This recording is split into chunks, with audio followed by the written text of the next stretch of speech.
అక్కినేని నాగేశ్వర గారితో వర్క్ చేసేటప్పుడు ఆయన మిమ్మల్ని తిట్టారని తెలిసింది. ఏంటి అది, కథ ఏంటి? అది ఇది తిట్టడం అంటే పర్సనల్గా తిట్టడం కాదు. నాగేశ్వరరావు గారితో నేను 3 ఫిల్మ్స్ వర్క్ చేశాను. అందులో ఒక సినిమా ఆగిపోయింది, ఒక సినిమా రిలీజ్ అయింది. 3వ సినిమా కాలేజీ బుల్లోడు. సో ఆయనతో నా బాగా పరిచయం అనమాట. ఒకరోజు షూటింగ్లో 6 తర్వాత వర్క్ చేయమని అడిగాను నేను. అప్పటికి ఆయనకి ప్రొడ్యూసర్స్కి డైరెక్టర్కి ఏ చిన్న చిన్న ఇష్యూస్ ఉన్నాయి. వెంటనే ఆయన నా మీద సీరియస్ అయ్యాడు. నా ఏజ్ ఎంతో తెలుసా నీకు, 70 ఏళ్ళు, నన్ను పని చేయమంటావా 6 తర్వాత, నీకు ఈ సినిమాలో వాటా ఉందా, నువ్వు ప్రొడ్యూసర్, నువ్వు పార్ట్నర్సా, నువ్వైతే అడగు, ప్రొడ్యూసర్ అడగమన్నాడా డైరెక్టర్ అడగమన్నాడా అని సెట్లో బాగా అరిచాడు నా మీద. ఆయన పెద్ద ఆయన మన ఏమన్నా కూడా మనం దాని గురించి పట్టించుకోవాల్సిన పని లేదు. బేసిక్గా అయితే తప్పు లేకుండా ఆయన అరుస్తున్నట్టు నాకు అర్థం అవుతుంది.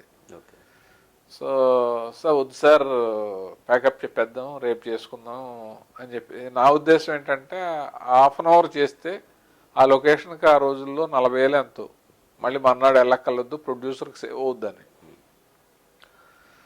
తర్వాత ఆయన నన్ను అర్థం చేసుకుని, ఆయన సినిమా అయిన తర్వాత 3 మాత్రం భోజనం పెడతారు, ప్రొడ్యూసర్కి, కెమెరామెన్కి, డైరెక్టర్కి.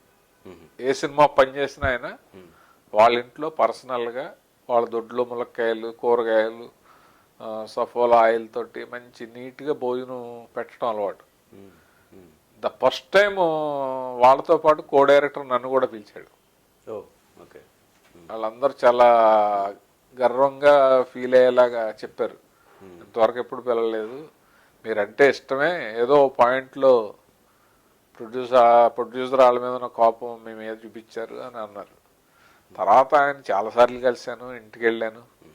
మా క్లాస్మేట్ ఒకడు, ఒక లక్ష్మణుడు అని ఉన్నాడు, అతను 30 సంవత్సరాల తర్వాత కలిసాం మేము. 9th క్లాస్ వరకు మేము కలిసి చదువుకున్నాం. తర్వాత అతను ఎక్కడో వెళ్ళిపోయాడు. నేను యాక్టర్ అయిన తర్వాత నా నెంబర్ పట్టుకుని ఫోన్ చేశాడు, కలిసాము, చిన్నప్పుడు ఇవన్నీ మాట్లాడుకున్నాం. మా ఇంటికి వచ్చాడు ఇక్కడికి. వాడి కోరిక ఏంటంటే నాగేశ్వరరావు ఫ్యాన్ నేను, ఆయనతో ఫోటో తీయించుకోవాలన్నాడు. బెలవరా అని చెప్పి వాడు నా కారు ఎక్కించుకుని తీసుకెళ్ళి నాగేశ్వరరావుతో మాట్లాడి ఓ ఫోటో తీపిచ్చి, సో అంత బాగా ఇదిగా ఉండేవాడు ఆయన.